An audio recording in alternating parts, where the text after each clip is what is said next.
Tomatoes நல்லா boil ஆகிடுச்சு. So அது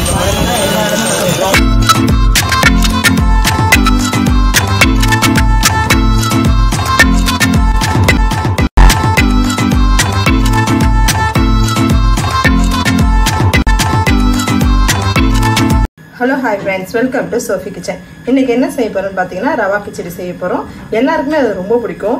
ஸோ அது வந்து நம்ம எப்பவுமே ரெஸ்டாரண்ட்டில் போனால் தான் சாப்பிடுவோம். ஸோ இன்றைக்கி நம்ம வீட்டில் ஈஸியாக எப்படி செய்யலான்னு பார்க்கலாம். ஃபஸ்ட்டு அதுக்கு ஒரு பேன் எடுத்துக்கோங்க. அதில் கொஞ்சமாக நெய் ஊற்றிக்கோங்க. நெய் இல்லைன்னா நீங்கள் எண்ணெய் கூட சேர்த்துக்கலாம். இதில் வந்து நம்ம வந்து ரவை போட்டு வறுக்க போகிறோம். நான் இன்றைக்கி 1 கப் ரவை எடுத்திருக்கேன். நான் வந்து மெஷரிங் கப் எதுவுமே யூஸ் பண்ணல. நார்மலாக நம்ம வீட்டில் இருக்கிற மாதிரி சின்ன ஒரு பவுலில் தான் எடுத்திருக்கேன். இதை தான் இன்றைக்கி ரவை உப்புமா செய்ப்பேன். இந்த மெஷரிங் கப்பில் தான் எடுத்த அளவு. ஸோ இப்போ நெய் சூடாகிடுச்சு. ஸ்டவ்வை வந்து சிம்மில் வச்சுருக்காங்க. இதில் இந்த ரவையை போட்டுடலாம். போட்டுட்டு சும்மா ஒரு 1லேருந்து 1.5 நிமிஷத்து வரைக்குமே வறுத்துக்கோங்க. அப்போ இப்படி வறுத்து போடும்போது ரவை உப்புமா வந்து குலையாது. சாரி, கிச்சடி வந்து குலையாமல் இருக்கும் உங்களுக்கு. அப்படியே வந்து இதை வறுக்கும் போது உதிரியாக இருக்கும். நீங்கள் சாப்பிடும் போது இந்த நெய்யில் வறுக்கும்போது இன்னும் வாசம் சூப்பராக இருக்கும். அதுக்காக தான் நம்ம இப்போ நெய்யில் வறுக்கிறோம். நீங்கள் எண்ணெயில் கூட வறுக்கலாம். நான் சொன்ன மாதிரி ஒரு 1லேருந்து 1.5 நிமிஷம் வந்து நல்லா வறுத்துக்கோங்க. ஸ்டவ்வை வேகமாக வைக்காதீங்க. சிம் இல்லைன்னா மீடியம் ஃப்ளேமில் வச்சு கை விடாமல் இப்படி கிண்டி வறுத்து எடுத்துக்கோங்க. ரவை வறுக்கும் போது நல்லா வாசனை வரும். அந்த வாசனை வந்து நம்ம எடுத்துக்கலாம். ரவை கரிஞ்சிடக்கூடாது. ஸோ அந்த அளவுக்கு வறுத்து எடுத்துக்கலாம்.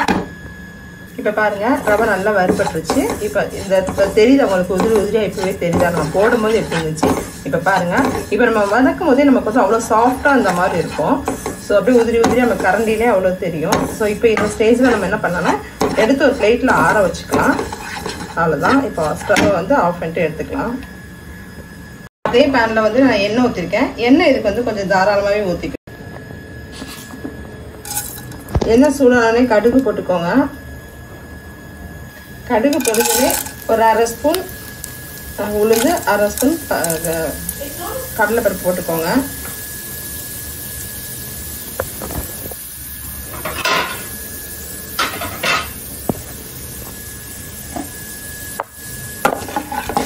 ரவை வந்து பருப்பு போட்டோடனே ஒரு ஸ்டிம்மில் வச்சுடுங்க.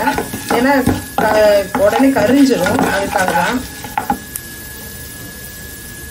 இது லைட்டாக கலர் சேஞ்ச் ஆகவே நம்ம வெட்டி வச்சுருக்க ஒரு வெங்காயம் போட்டுடலாம். சின்ன சின்னதாக கட் பண்ணி வச்சுருக்க வெங்காயம் போட்டுக்கலாம். இதுக்குள்ளேயே கட் பண்ணி வச்சுருக்க பச்சை மிளகாய்.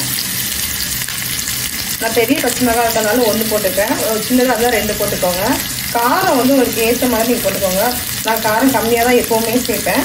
அதனால் காரம் மட்டும் உங்களுக்கு ஏற்ற மாதிரி நீங்கள் இன்னொரு பச்சை மிளகாய் வேணுமாலும் எக்ஸ்ட்ரா கூட நீங்கள் ஆட் பண்ணிக்கோங்க. பச்சை மிளகாய் வந்து நீட்டாக கீழே போடுங்க. ஸோ வெங்காயம் லைட்டாக கலர் செஞ்சாலும் போதும். ரொம்ப கலர் மாற வேண்டாம். ஸோ அப்படியே எண்ணெயிலேக்கு வெங்காயம் வேகட்டும். வெங்காயம் வதங்கும் போது என்ன பண்ணிங்கன்னா இந்த பாருங்கள், இவ்வளோ தான் இஞ்சி பூண்டு பேஸ்ட் போடணும். ரொம்ப போடக்கூடாது. ஒரு பிஞ்ச் அளவுக்குன்னு வச்சுக்கோங்க. அந்த அளவுக்கு தான் போடணும். போட்டு இதோட சேர்த்து நல்லா வதக்கிடுங்க.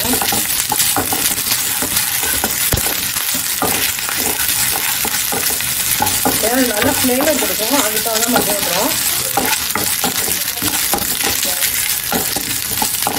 இந்த அளவுக்கு வந்து வெங்காயம் கலர் சேஞ்ச் ஆனால் போதும். இப்போ நம்ம வந்து கட் பண்ணி வச்சுருக்கிற கேரட், பீன்ஸு நான் வந்து எவ்வளோ எடுத்துருக்கேன்னு பார்த்தீங்கன்னா ஒரு 4 பீன்ஸும் ஒரு சின்னோண்டு சைஸ் கேரட் தான் எடுத்துருக்கேன். அதுக்கப்புறமே வந்து நம்ம ப்ளம்ஸ் சைஸில் இருக்கிற தக்காளி, அவ்வளோதான். சின்னோண்டு தக்காளி 1 எடுத்துக்கோங்க. அப்படி இல்லைன்னா பாதி தக்காளி எடுத்துக்கோங்க. இது எல்லாத்தையும் மொத்தமாக போட்டுடலாம்.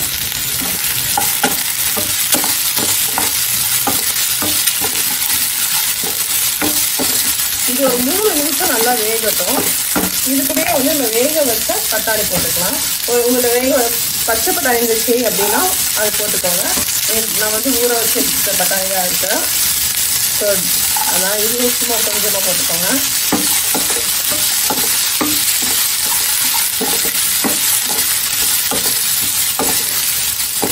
இது எல்லாமே வந்து ஒரு 2-3 நிமிஷம் வேகட்டும். ஒரு மீடியம் ஃப்ளேமில் வச்சு மூடி வச்சுருங்க. தண்ணி எதுவுமே ஊற்ற வேண்டாம். ஒரு மீடியம் ஃப்ளேமில் வச்சு ஒரு 3 நிமிஷம் வேகும். இப்போ காயெல்லாம் வெந்துட்டு இருக்கும்போது என்ன பண்ணிங்கன்னா ஒரு கொஞ்சமாக மஞ்சள் போட்டுக்கோங்க. கிச்சடிக்கு வந்து மஞ்சள் கலரில் தான் இருக்கும். ஸோ மஞ்சள் கண்டிப்பாக போட்டுக்கோங்க. அதை ஸ்கிப் பண்ணாதீங்க.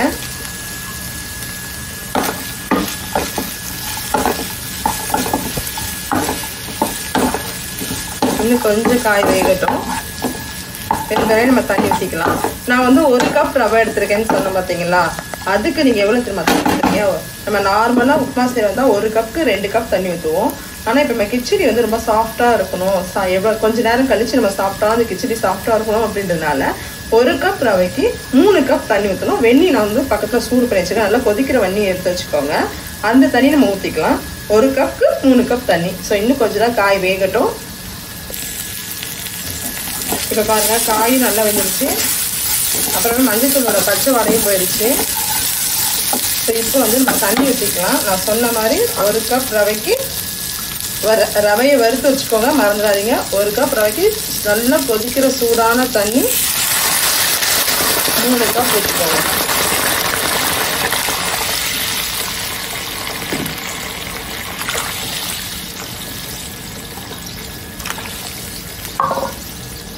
இப்போ இதுக்கு தேவையான அளவுக்கு உப்பு போட்டுக்கோங்க.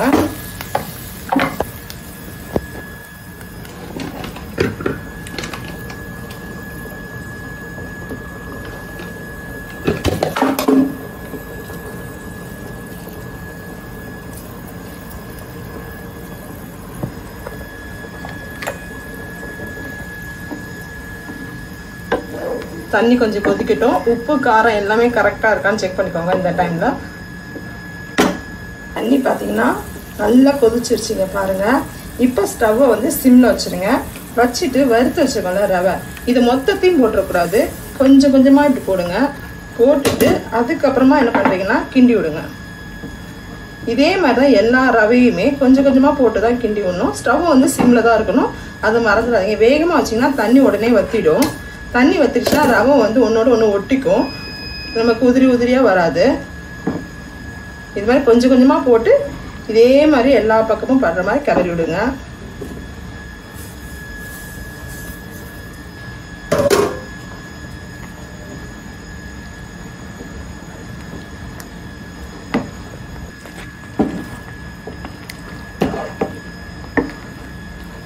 பாருங்க எவ்வளோ சூப்பராக ஆயிடுச்சு பாருங்க.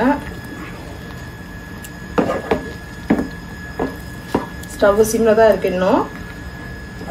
இப்போ நம்ம என்ன பண்ணலாம்னா ஸ்டவ்வை வந்து மூடி வச்சிடலாம். கடாயை மூடி வச்சிடலாம். ஒரு 2 நிமிஷம் அப்படியே இருக்கட்டும். அதுக்கப்புறமா நம்ம திறந்து பார்க்கலாம். இப்போ 2 நிமிஷம் ஆயிடுச்சு. நம்ம ஓப்பன் பண்ணி பார்க்கலாம். இப்போ ஓப்பன் பண்ண உடனே என்ன பண்ணுறீங்கன்னா 1 ஸ்பூன் போல் நெய் எடுத்துக்கோங்க.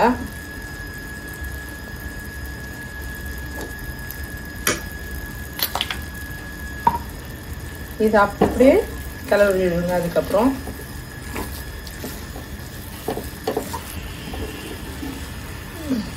சூப்பரான கிச்சடி ரெடி ஆயிடுச்சு. ரவை உப்புமா சாப்பிடாதவங்க கூட கிச்சடியை வந்து விரும்பி சாப்பிடுவாங்க. ஸோ இதே மாதிரி நீங்களும் உங்கள் வீட்டில் எல்லாருக்கும் செஞ்சு கொடுங்க. செஞ்சு பார்த்துட்டு எப்படி இருந்துச்சு சொல்லிட்டு எனக்கு லைக் பண்ணுங்கள், ஷேர் பண்ணுங்கள், கமெண்ட் பண்ணுங்கள். மறக்காமல் பக்கத்தில் இருக்க பெல் ஐக்கானை கிளிக் பண்ணுங்கள். அப்போ தான் நான் போகிற எல்லா வீடியோஸுமே உங்களுக்கு உடனே வரும். அவ்வளோதான், சூப்பரான ரெஸ்டாரண்ட் ஸ்டைல் கிச்சடி ரெடி.